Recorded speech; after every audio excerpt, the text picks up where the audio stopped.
ആത്മബന്ധുക്കൾക്ക് വിനീതമായ നമസ്കാരം. ഈ ലോകത്തിൽ നമുക്ക് പലരും സഹായത്തിനായി ഉണ്ടെന്ന് തോന്നും. പക്ഷേ അത്യധികമായ അല്ലെങ്കിൽ പരിഹരിക്കാൻ കഴിയാത്ത ഒരു വിപത്ത് വന്നാൽ അതിൽ നിന്ന് രക്ഷിക്കാൻ ഈ ലോകത്തിൽ ഒരാൾക്കും സാധ്യമല്ല. അതിനാൽ സർവേശ്വരനെ തൻ്റെ ഗുരുവും തൻ്റെ മാതാവും തൻ്റെ സഖാവും സർവസ്വമായി കാണേണ്ടതാണ്. അപ്പോൾ മാത്രമേ നമുക്ക് ആശ്വാസവും ധൈര്യവും ആനന്ദവും സുരക്ഷാബോധവും ഉണ്ടാവുകയുള്ളൂ. അതിനാൽ ഒരു കവി പറയുന്നു, ബന്ധുവും ഗുരുവും പാരിൽ ആർക്കും ഞാൻ തന്നെയാ സഖേ, ചൊല്ലുവാൻ പലരുമുണ്ടാകും ആപത്തിങ്കലില്ലാരുമേ. എത്ര വലിയ ഒരു സത്യമാണ് ഇവിടെ വെളിവാക്കിയിരിക്കുന്നത്. ബന്ധുവും ഗുരുവും പാരിൽ, ഈ ലോകത്തിൽ നമുക്ക് ബന്ധുവായതും ഗുരുവായതും അച്ഛനായതും അമ്മയായതും അതുപോലെ സഖാവായതും അറിവായതും എല്ലാം അവിടുന്ന് തന്നെയാണ്. ത്വമേവ മാതാ ച പിതാ ത്വമേവ, ത്വമേവ ബന്ധുശ്ച സഖാ ത്വമേവ, ത്വമേവ വിദ്യാ ദ്രവിണം ത്വമേവ, ത്വമേവ സർവം മമ ദേവദേവ.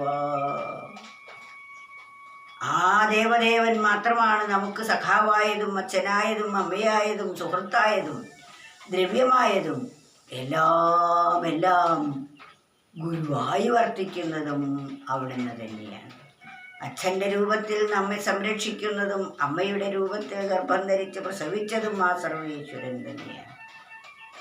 ഈ പ്രപഞ്ച വസ്തുക്കളെ എല്ലാം നമുക്ക് ഈ ദേഹരക്ഷയ്ക്കായി തന്നിരിക്കുന്നു. ഈ ബോധം ഈ വസ്തുക്കളെയെല്ലാം കാണുമ്പോൾ നാം അതിൻ്റെ പിന്നിൽ പ്രവർത്തിക്കുന്ന സർവേശ്വരനെയാണ് കാണേണ്ടത്. അതിനാൽ ബന്ധുവും ഗുരുവും പാരിൽ, ഈ ലോകത്തിൽ ബന്ധുവും ഗുരുവും അവിടുന്ന് തന്നെയാണ്.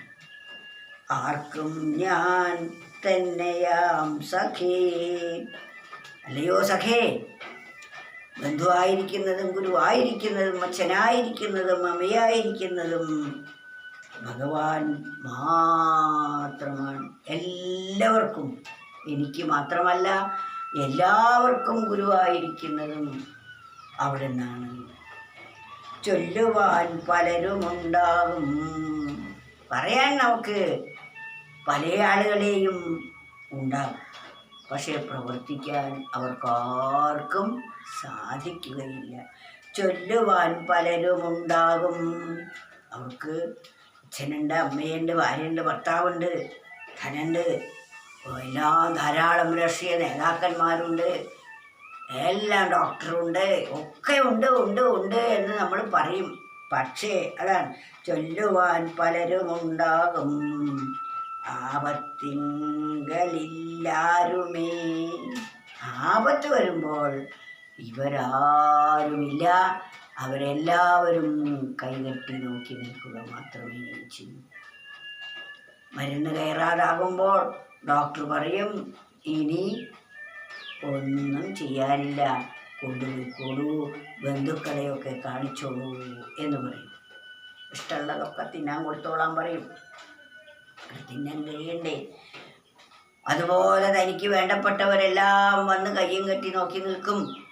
ചിലർ കൂടെ കണ്ണുനീരൊഴുക്കും. അതിലപ്പുറം ഒന്നും ചെയ്യാൻ സാധ്യമല്ല. താൻ ഒറ്റയ്ക്കാണ് പോണ്ടത്, എങ്ങോട്ടാണ് പോകുന്നതെന്നറിയില്ല, ഇതിനു മുമ്പ് പോകേണ്ടതിനെക്കുറിച്ച് ചിന്തിച്ചിട്ടുമില്ല. അപ്പോഴാണ് ഭയപരിഭ്രമങ്ങൾ ഉണ്ടാവുക. അതിൽ നിന്നെല്ലാം നമുക്ക് രക്ഷ നേടണമെങ്കിൽ ആദ്യമേ സർവേശ്വരനെ തൻ്റെ സർവസ്വമായി കാണണം. അപ്പോൾ നാം ജനിക്കുന്നതിന് മുമ്പും നമുക്ക് സഖിയായി ഇരുന്നതും ജീവിക്കുമ്പോൾ നമ്മെ സംരക്ഷിച്ചു കൊണ്ടിരിക്കുന്നതും മരിക്കുമ്പോൾ നമ്മോടൊപ്പം വിടാതെ കൂടെയുള്ളതും അവിടെ നിന്ന് മാത്രമാണ് എന്ന് നമുക്ക് മനസ്സിലാകും. ബന്ധുവും ഗുരുവും പാരിൽ ആർക്കും ഞാൻ തന്നെയാം സഖേ, ചൊല്ലുവാൻ പലരുമുണ്ടാകും ആപത്തിങ്കലില്ലാരുമേ.